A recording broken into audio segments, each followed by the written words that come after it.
Dr. Lee. Thank you so much for joining me today. How are you doing today? Of course, I'm doing really well. Thanks so much for having me.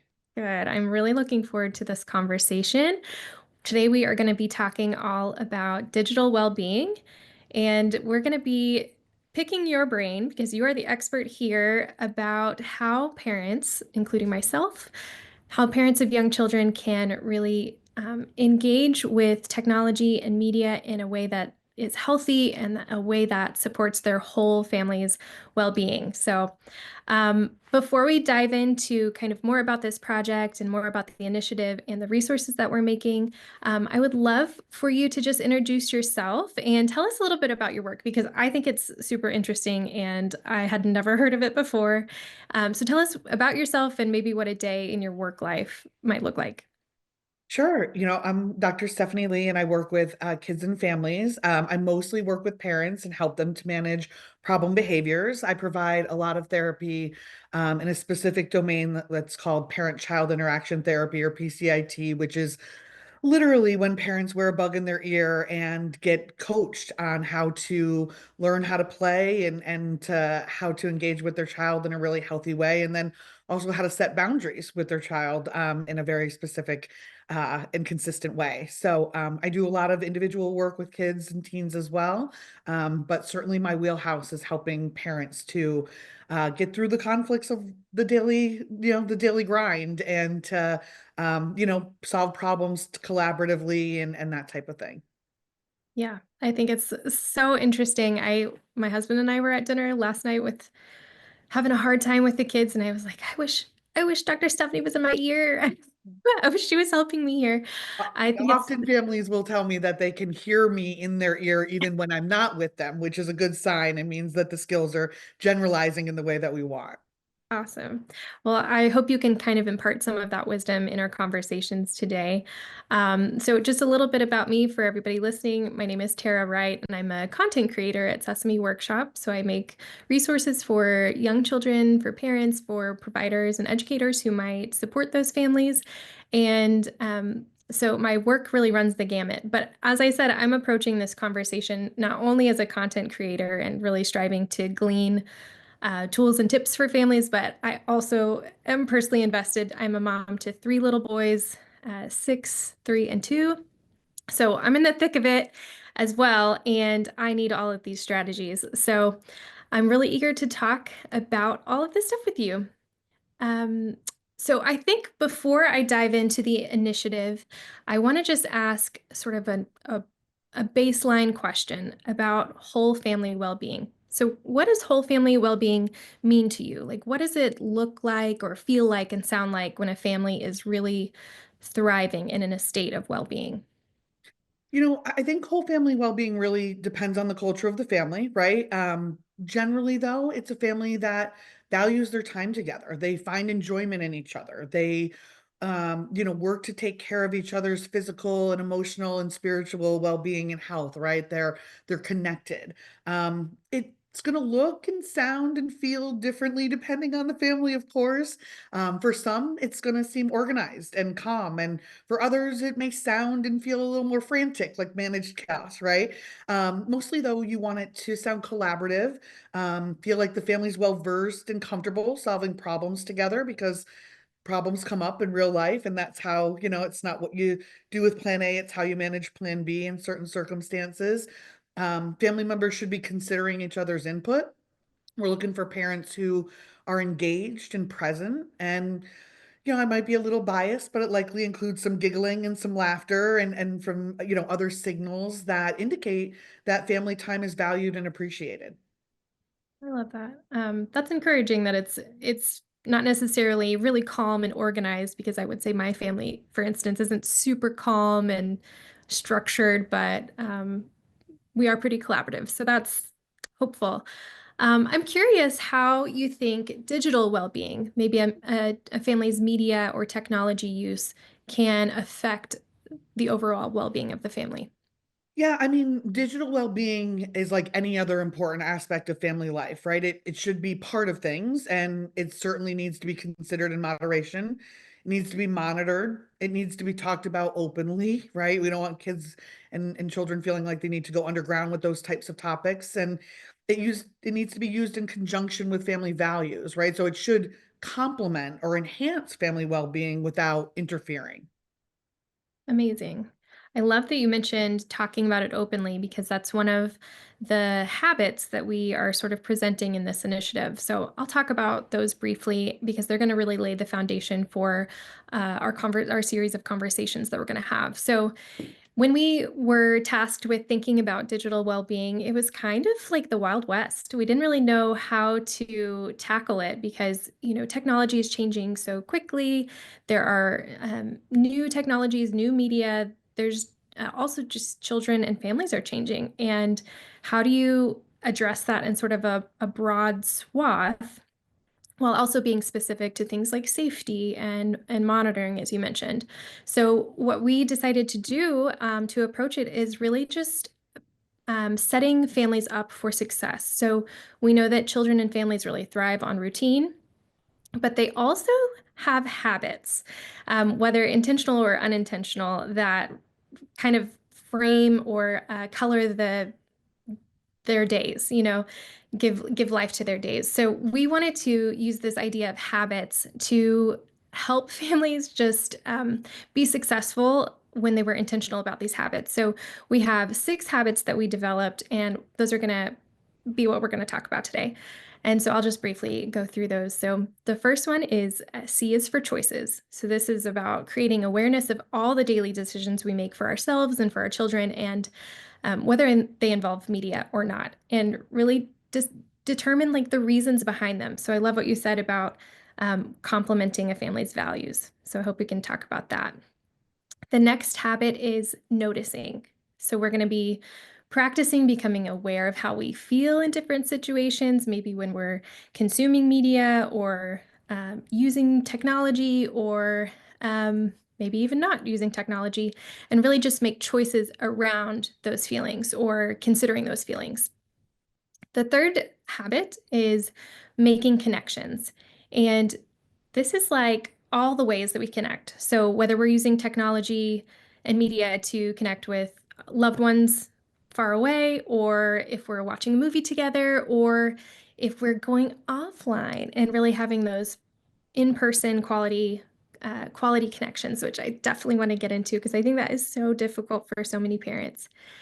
And then the last 3 habits are talk about it. So you mentioned talking openly and honestly. We're going to talk about what we're seeing, what we're watching. We're going to talk about our own media use as parents, kind of narrating what we're doing with technology. We want to be able to talk about the questions that we have and the challenges that we're facing, and just really be honest and have those constructive conversations together. The 5th habit is switch it. And this is a personal hardship of, of ours, is really helping children transition from one activity to another, specifically, getting off screens. How do we make those transitions smoother? Like, why is that so difficult? So Switch It is really about helping families transition to different activities with a little bit more ease and a little bit more joy, hopefully. And then our final habit is learning along the way. And this one is really about parents having a growth mindset and a little bit of self-compassion. So when they're facing the challenges around safety, around access, around emerging technologies that are just really unfamiliar or a little bit scary, and really how to develop an attitude of curiosity and see, how can I use this technology, or how can I not? How can we incorporate this again to support our family?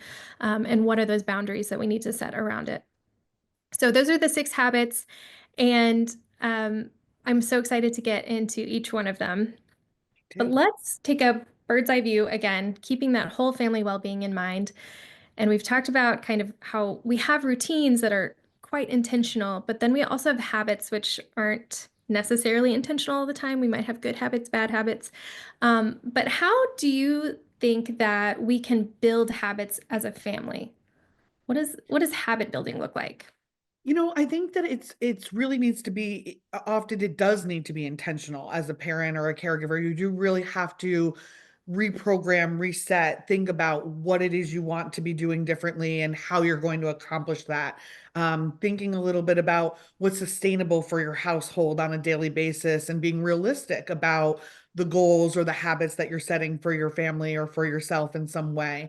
And I think that it takes some scaffolding, right? It takes some small steps to be able to achieve larger steps. And there's a lot to be learned in terms of modeling for kids that we take small steps to be able to have larger accomplishments. So I think, habits are not easy to break and they're not easy to form always, but they're incredibly rewarding when you meet your goal or when you take steps to be closer to that goal. Okay. They're rewarding. They're hard. They're hard to build. They're hard to break. Yes. Can you share a story or two about a family identifying the need? I feel like, in our family, something will happen. And I'm just like, this is not working. This is not sustainable, like you said, and we need to adjust. Can you tell us about a family that you've worked with that identified the need for a change and then, started taking some small steps to build a habit? Absolutely. A pretty common situation and one that I've assisted many parents in terms of improving habits is during their morning routine, right? That's a very chaotic time of day. It's also a time when, a lot of parents describe to me that things just get really toxic very quickly because there's a lot of stress surrounding that time. It feels very high stakes. And so thinking of a family I worked with, really recently, and they needed some assistance kind of with the choices that they were making in the morning and actually the choices that they were making the night before in order to have a dramatic shift in the way they were starting their day.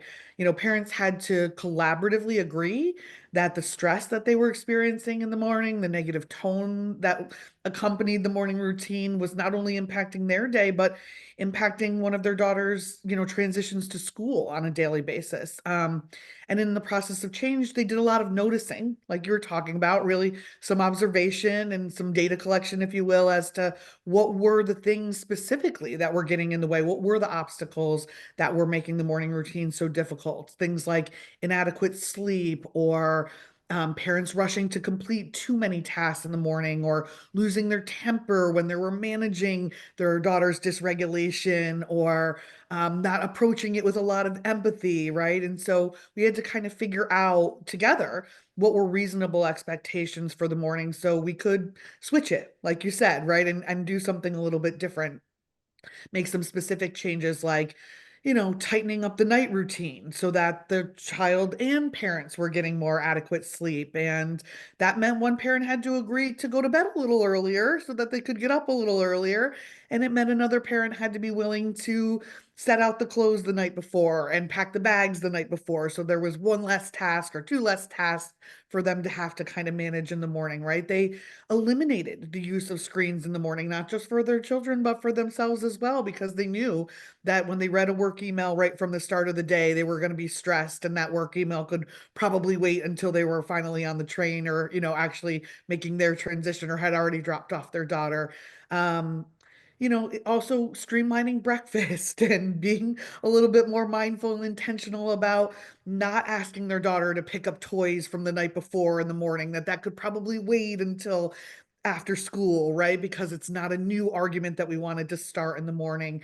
They actually built a morning playlist that everybody was really motivated by and was excited by and liked to sing in the morning and kind of set a more exciting and positive tone. So, they had to implement these steps gradually and really pay attention to what made a significant difference. Like I said, what was actually sustainable for their household across time, and learn as they went, right? So they set that goal and really work towards it. And it's really exciting to watch a family, again, like I said, accomplish their goals through targeted action, which is hard work, but is definitely achievable.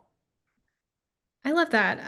You mentioned so many things that, like, once you decide one thing to work on, it really, like, realize how connected every choice that you're making throughout the day and the night, it affects the next day.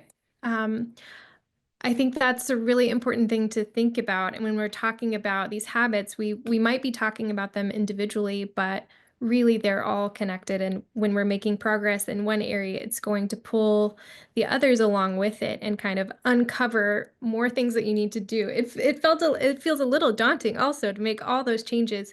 Can you share with us, how long that story of transformation took? Like, are we, how quickly can we see some results, or should we be in it for the long haul? Yeah, I mean, absolutely. I think that, what those parents and the course of that transition did take a month, probably 2 months actually for them to implement and really get more consistent with their new habit, if you will, in some way. Kind of be hopeful about and share is that oftentimes making one or two small changes can dramatically shift and actually help you to build momentum towards wanting to make even more changes, even more healthy habits in that way. So really some of the things that they did initially made a big difference right off the bat. And so while we weren't seeing the full, transition happen immediately or overnight, oftentimes even taking one or two small steps gets you moving in the right direction and certainly builds momentum, like I was saying.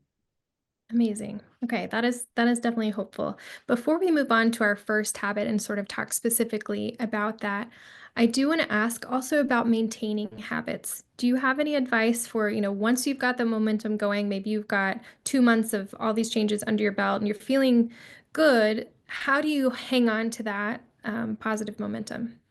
I think that the key to some of that is first and foremost recognizing, acknowledging that the habit was working and working in the way that you wanted it to. Because the more you acknowledge that, the more you're going to be motivated to keep it going.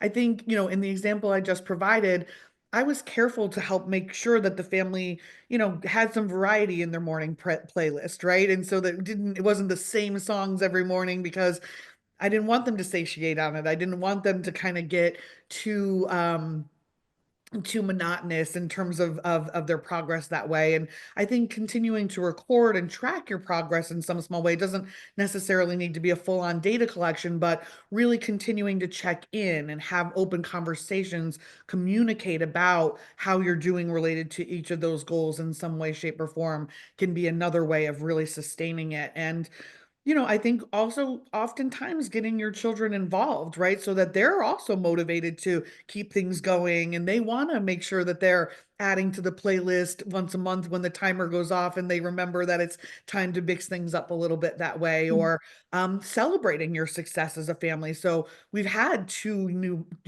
full months in our new habit. Let's go out to dinner, or let's have a pizza party, or let's watch our favorite movie, celebration of being able to maintain this habit in a way that, is really exciting.